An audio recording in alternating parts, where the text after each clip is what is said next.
Hola, buenos días. Hoy vamos a ver un ensayo. El título es La invención del arte en el romanticismo. La concepción del arte que predomina en la modernidad, la idea del arte como expresión libre, subjetiva y autónoma del genio creador, no es un hecho natural ni eterno.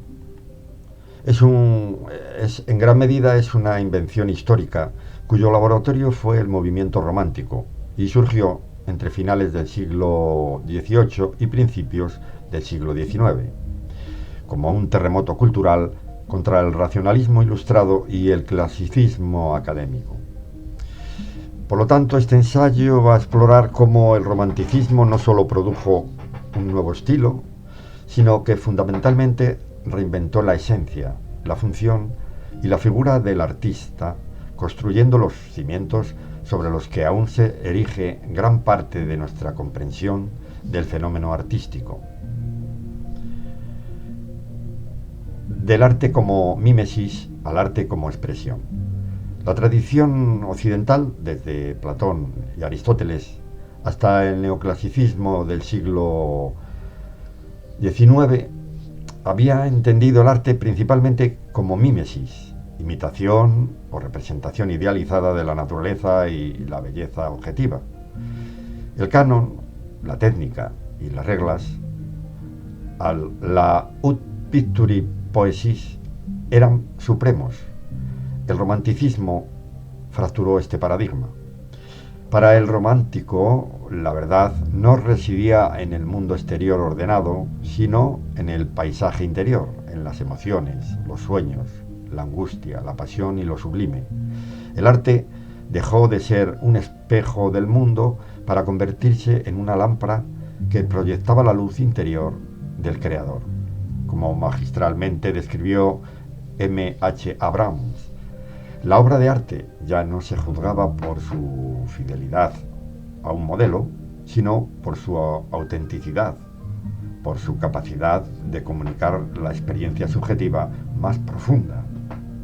Los paisajes de Caspar David Friedrich, por ejemplo, no son topográficos, sino espirituales. Son proyecciones de un estado del alma. En su icónica pintura, por ejemplo, El caminante sobre el mar de nubes, de 1818, el espectador se identifica con la figura solitaria de espaldas, contemplando un vasto paisaje nebuloso que evoca aislamiento y trascendencia, reflejando no sólo la naturaleza externa, sino la interioridad del ser humano ante lo infinito. La sacralización del artista, del artesano al genio. Esta nueva función expresiva conlleva una nueva mitología de la figura creadora. El artista romántico dejó de ser un artesano hábil al servicio de un mecenas o una institución para erigirse en un genio. El genio era un ser excepcional, dotado de una sensibilidad visionaria y una capacidad intuitiva para acceder a verdades trascendentes, inalcanzables para la razón. Era un profeta, un vidente y con frecuencia un mártir incomprendido.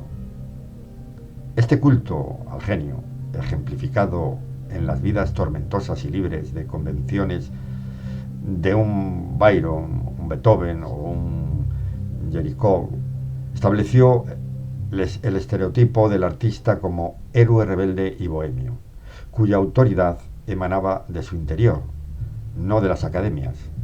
El arte se convertía así en la expresión de una subjetividad soberana, donde la creación surgía de una necesidad personal e irreprimible, liberada de las cadenas sociales o institucionales.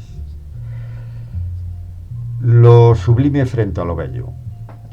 La estética de la conmoción, mientras la estética clasicista valoraba la belleza como armonía, proporción y serenidad, el romanticismo exploró con fruición lo sublime, concepto rescatado por Edmund Burke e Immanuel Kant.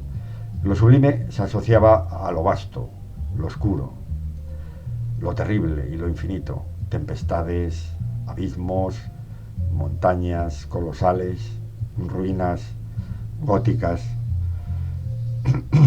La experiencia de lo sublime no era placentera, sino una conmoción que abrumaba al espectador, mezclando terror y fascinación ante la potencia de la naturaleza o del espíritu. Y este giro fue crucial. El arte ya no buscaba solo agradar, sino conmover, sobrecoger, expandir la conciencia. La obra de arte romántica aspiraba a ser un evento experiencial que desestabilizara, abriendo una ventana a lo inefable. En El naufragio de la esperanza de J.M. Turner de 1842, por instancia, las olas furiosas y el cielo tormentoso no solo representan un desastre marítimo, sino que evocan el caos emocional y la fragilidad humana, invitando al espectador a una inmersión sensorial que trasciende lo meramente visual.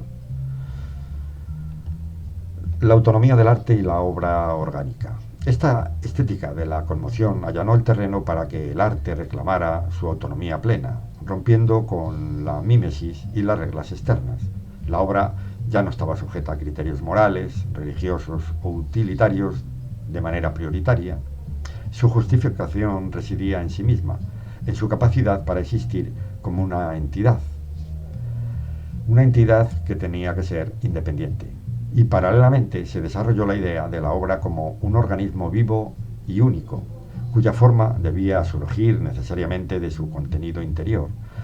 Al igual que una planta crece de su semilla, una idea central de la crítica de un Friedrich Schiller, esto legitimaba la originalidad radical y la libertad formal, permitiendo que la estructura de una novela, un poema o una sinfonía emergiera orgánicamente de la experiencia personal del creador.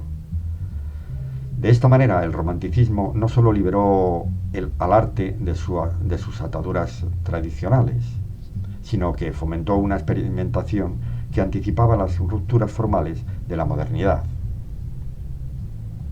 Como conclusión, podemos decir que es una herencia fundacional. La invención romántica del arte fue, por tanto, una revolución copernicana. Trasladó el centro de gravedad del arte desde el mundo objetivo y las reglas heredadas hacia la interioridad profunda, el genio creador y la experiencia sublime. Consagró así pues la expresión auténtica como valor supremo y liberó al arte de sus funciones representativas y didácticas tradicionales, otorgándole una autoridad propia. Aunque las vanguardias del siglo XX cuestionarían muchos aspectos del romanticismo, operaron dentro del marco que éste estableció: la fe en la innovación, el culto a la originalidad del autor y la búsqueda de una verdad personal a través de la forma. Por ejemplo, el expresionismo de Edvard Munch o el surrealismo de Salvador Dalí heredaron esa priorización de lo subjetivo, mientras que artistas como Picasso o Pollock extendieron el genio rebelde hacia abstracciones radicales que desafiaban toda convención. Así, cada vez que hoy concebimos el arte como un lenguaje de la emoción, veneramos al artista como un creador singular o buscamos en una obra una experiencia transformadora, estamos, conscientemente o no, habitando la casa que el romanticismo construyó. Su mayor obra de arte fue, quizás, la misma idea moderna del arte. Pues hasta aquí, que tengáis un buen día.